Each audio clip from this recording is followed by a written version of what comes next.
Let's get started.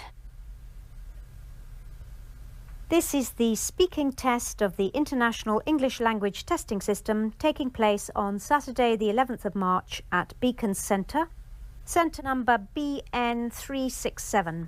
The candidate is Sabrine Valancheri and the candidate number is 0003400. The examiner is Carol Kennedy and the examiner number is 433816. Good afternoon. What is your full name, please? My full name is Sabrine Valancheri. And what should I call you?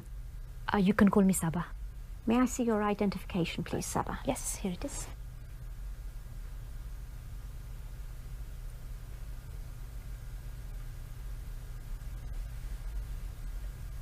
Okay. Thank you.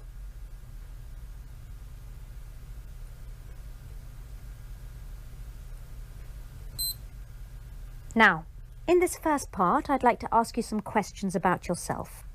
Let's talk about where you live. Where do you live in your country? I live in Hyderabad, which is the capital of Andhra Pradesh, in the southeast of India. It is a very big city. About 7 million people live there. And is it an interesting place to live?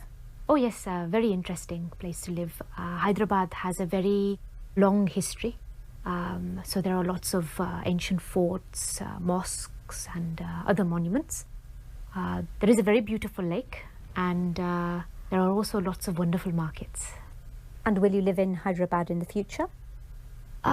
Yes, I think once I finish my studies here, I'll go back to Hyderabad. My husband is from Hyderabad too, so I think we'll stay there. Now let's talk about hobbies and interests.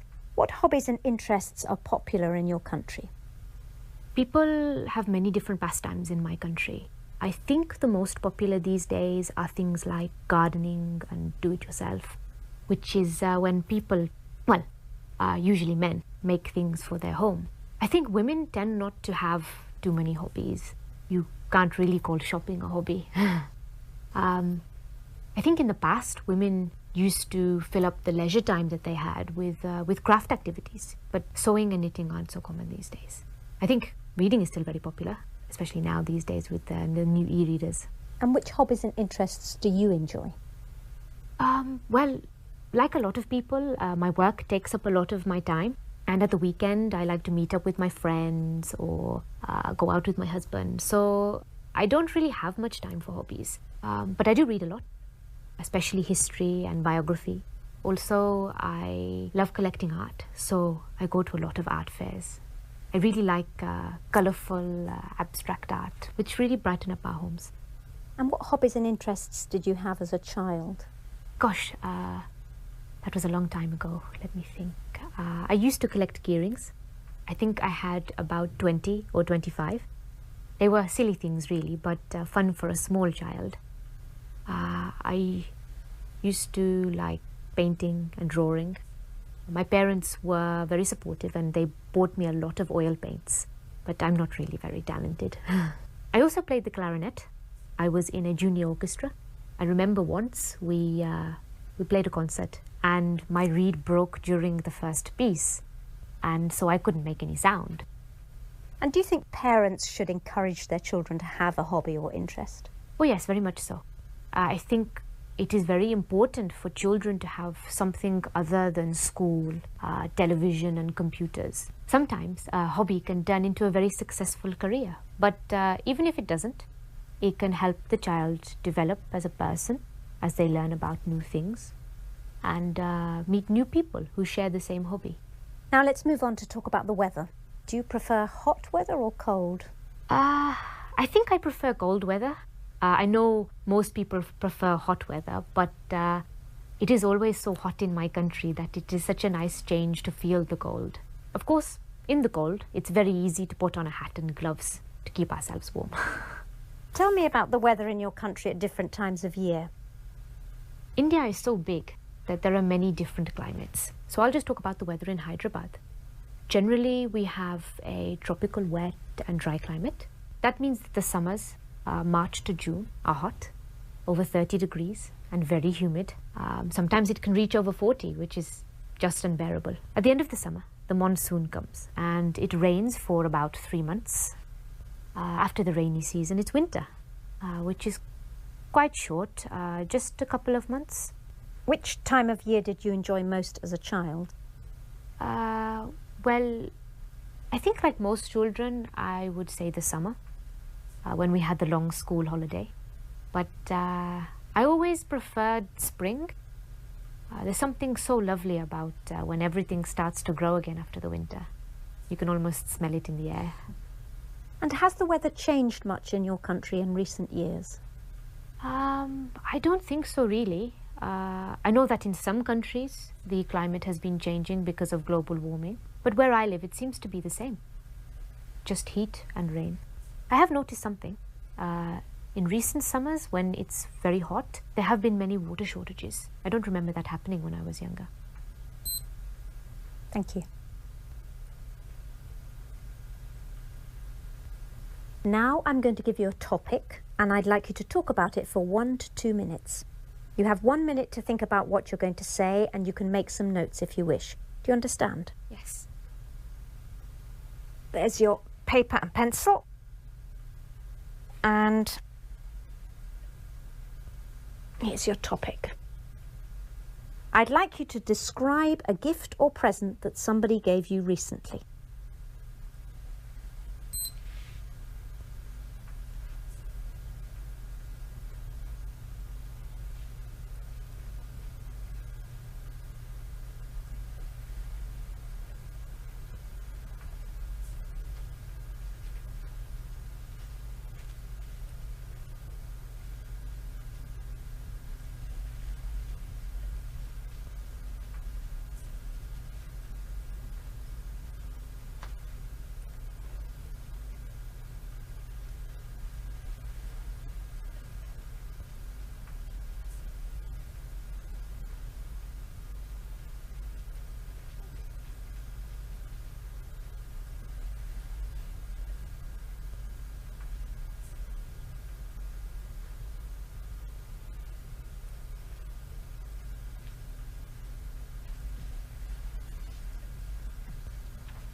Okay.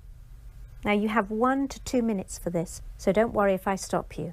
I'll let you know when the time is up. Could you start speaking now, please? I'm going to talk about a present my husband gave me last year for my birthday. We had gone to Istanbul for a few days. My husband had always wanted to go there. Anyway, we had a few days holiday from work and we decided to fulfill my husband's dream. As I said earlier, I'm really interested in art, and so even though I had no real desire to go to Istanbul, I was totally captivated by all the beautiful buildings and the wonderful arts and crafts that were available there. The Blue Mosque was my favorite building. From the outside, it looks just like a typical Ottoman mosque, but inside it is quite startling. The large windows with the light reflecting on the exquisite blue tiles made it just breathtaking. I asked one of the guides about the tiles, and she told me that they were from Iznik and that they are still made today. When we left the Blue Mosque, we walked down a pedestrian lane full of shops, including some tile shops. In one of the shops, the owner told us that the tiles were made in Iznik. Anyway, one of the tiles really caught my eye. Actually, it sang to me. It was of fish, 4 big fish and lots of little ones, all in different shades of green. I really wanted it.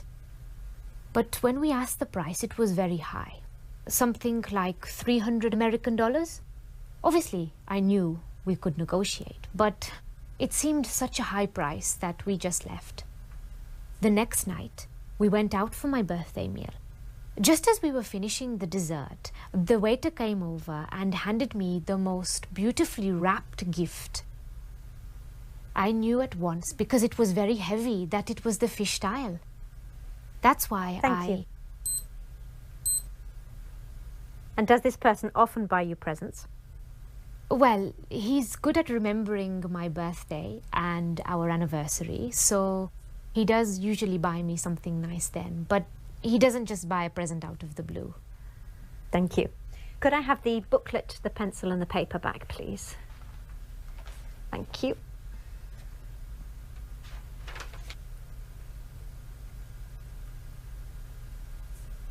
Now, you've been telling me about a present you received, and I'd like to ask you some more general questions related to this. So let's talk about attitudes to gifts. Can you tell me something about how people feel when they receive a homemade gift and when they receive a shop-bought gift? Well, I think as with everything, it depends on the person and the gift. When a grandchild makes something for their grandparents, like a bookmark or a clay pot that they've made at school, then obviously their grandparents will treasure it. For adults, I think it's a bit different. If people are going to give homemade gifts, then they need to be of really good quality. Why do you say that? Well, when children make things, it's the thought that counts. But when it's adults making things, it has to look like the present is a proper present, rather than something they've made just because it's cheaper. Of course, the thought still counts, and in many ways, our time now is more important or precious than money. So if somebody has spent a lot of time making a gift, it will mean a lot. But if someone has made some chutneys or pickles or some other type of food, then it has to be edible and taste nice as well. So what about shop-bought gifts? Most gifts these days are shop-bought, and there isn't really anything wrong with that. What is important, I think, with a shop-bought gift is that the person buying the gift should spend some time thinking about what the other person would really appreciate. It's no good a husband going into a perfume shop and buying the first perfume he likes. He needs to see what perfume his wife is wearing. That shows his wife that he's paying her attention. And do you think that children get more pleasure receiving gifts than adults do? Yes and no. Obviously, children love receiving gifts, but children do generally get a lot of gifts. Children these days are spoiled and they get too many gifts.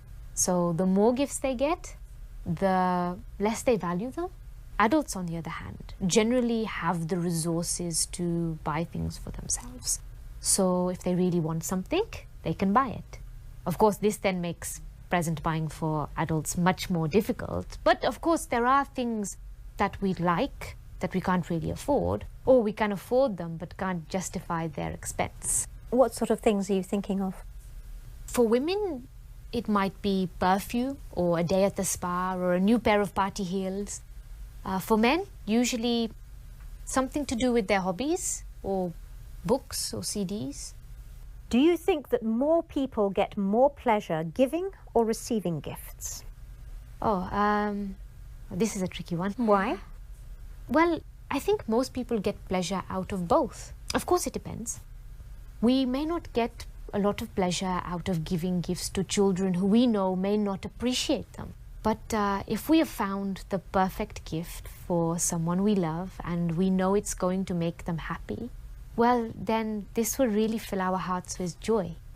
Similarly, if someone receives a gift of something that they don't really want, or they can sense that it has been bought out of haste, then this isn't really going to make them feel that good. But if it's something wonderful, then, well, of course, they're going to feel fantastic about it.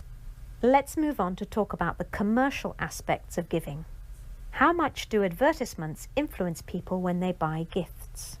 In my opinion, probably not too much. I mean, most adverts are for things like cars and household products, which aren't really gifts.